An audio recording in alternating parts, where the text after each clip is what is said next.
Hello friends, welcome to S Lokith Ashwal in one channel. இன்றைக்கி நம்ம mushroom pepper fry எப்படி செய்கிறதுன்னு பார்க்க போகிறோம். அதுக்கு நாங்கள் இந்த மாதிரி மஷ்ரூமை 300 கிராம் அளவு எடுத்து வச்சுருக்கேன். இந்த மஷ்ரூமை நல்லா இதே மாதிரி பொடியாக கட் பண்ணி எடுத்து வச்சுக்கோங்க. அடுத்து என்ன பொருள் தேவைன்றதை பார்த்துடலாம். நான் இங்கே 2 வெங்காயம் கட் பண்ணி வச்சுருக்கேன். இது 150 கிராம் அளவு வரும். அப்புறம் ஒரு கைப்பிடி அளவு இஞ்சி பூண்டு சேர்த்து எடுத்து வச்சுருக்கேன். அடுத்து 1.5 ஸ்பூன் அளவு மிளகு எடுத்துக்கணும். நான் இங்கே 1 ஸ்பூன் தான் காமிச்சிருக்கேன். 1/2 ஸ்பூன் சீரகம், கொஞ்சமாக சோம்பு எடுத்து வச்சுருக்கேன். ஒரு 1/4 ஸ்பூன் அளவு இருக்கும். நான் இங்கே மஷ்ரூம் பெப்பர் ஃப்ரைக்கு மிளகுத்தூள் மட்டும்தான் காரத்துக்கு யூஸ் பண்ண போகிறேன். நீங்கள் தேவைப்பட்டால் இன்னும் கொஞ்சம் மிளகு சேர்த்துக்கலாம்.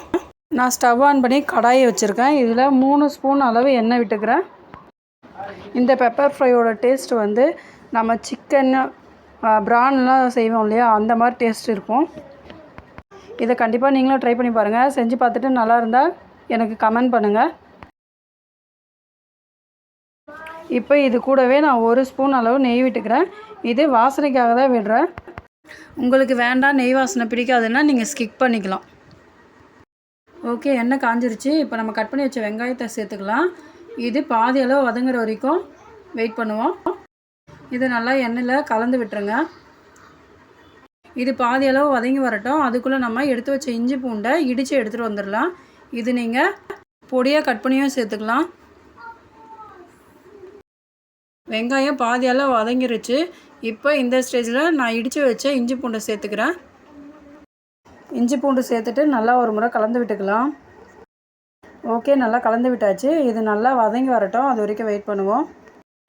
வெங்காயம் நல்லா வதங்கிருச்சு. இந்த அளவு வதங்கினா போதுமானதாக இருக்கும். இப்போ இதில் நம்ம கட் பண்ணி வச்ச மஷ்ரூம் சேர்த்துக்கலாம். இப்போ நான் கட் பண்ணி வச்ச மொத்த மஷ்ரூமையும் சேர்த்துட்டேன். இப்போ இதுக்கு தேவையான அளவு உப்பு சேர்த்துக்கலாம். கொஞ்சமாகவே சேர்த்துக்கோங்க. தேவைப்பட்டால் வதங்கின பிறகு சேர்த்துக்கலாம். மஷ்ரூம் பார்க்குறதுக்கு நிறைய இருக்க மாதிரி தாங்க இருக்கும். ஆனால் இதில் வதங்கின பிறகு பார்த்தா ரொம்ப கம்மியாக தான் இருக்கும். இதுலேயே தண்ணி நிறைய பிரிஞ்சு வரும். நம்ம தண்ணி எதுவும் ஊற்ற வேண்டாம். இப்போ நல்லா கலந்து விட்டாச்சு. இது அப்படியே ஒரு மூடி போட்டு மூடி வச்சிடலாம். தண்ணியெலாம் பிரிஞ்சு வந்து மொத்த தண்ணியும் வற்றட்டும். அது வரைக்கும் வெயிட் பண்ணுவோம். பாருங்கள் எவ்வளோ தண்ணி வந்திருக்கு. இந்த தண்ணி மொத்தம் வற்றணும். அது வரைக்கும் வெயிட் பண்ணணும்.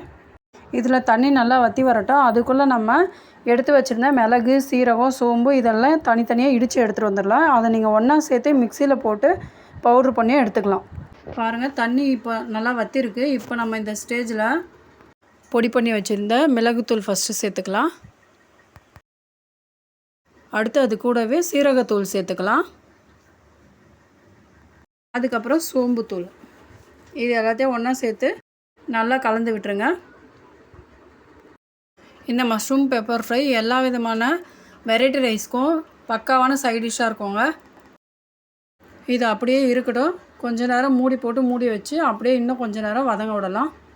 அப்போ தான் நம்ம சேர்த்த மசாலா எல்லாம் ஒன்றா சேர்ந்து வரும். டேஸ்ட்டும் நல்லாயிருக்கும். பாருங்கள், நல்லா வதங்கிருச்சு. இப்போ இதை நல்லா கலந்து விட்டு இறக்கிடலாம். ஓகே, இப்போ நான் ஸ்டவ் ஆன் பண்ணி ஒரு சின்ன கிண்ணம் வச்சு ஹீட் பண்ணியிருக்கேன். இதில் நான் 2 ஸ்பூன் அளவு நெய் விட்டுக்கிறேன். இது நீங்கள் எண்ணெயும் கூட சேர்த்துக்கலாம். நெய் தான் சேர்க்கணுன்ற அவசியம் இல்லை. நீங்கள் எண்ணெயும் சேர்த்துக்கலாம். நான் எதுக்காக நெய் சேர்க்கணும், நெய் சேர்க்கும் போது நல்லா வாசமாக இருக்கும். அதுக்காக தான் நான் நெய் சேர்த்துக்கிறேன். ஓகே, நெய் சூடாகிருச்சு. நான் இப்போ இங்கே 1 ஸ்பூன் கடுகு போடுறேன். 1/2 ஸ்பூன் சீரகம் போடுறேன். கூடவே ஒரு கொத்து கருவேப்பிலை சேர்த்துக்கிறேன். இதை நல்லா ஃப்ரை பண்ணிவிட்டு அப்படியே எடுத்து மஷ்ரூமில் சேர்த்துக்கிறேன். இந்த வீடியோ உங்களுக்கு பிடிச்சிருந்தா லைக் பண்ணுங்கள். இந்த ரெசிபி யாருக்கு பிடிக்குமோ அவங்களும் லைக் பண்ணுங்கள்.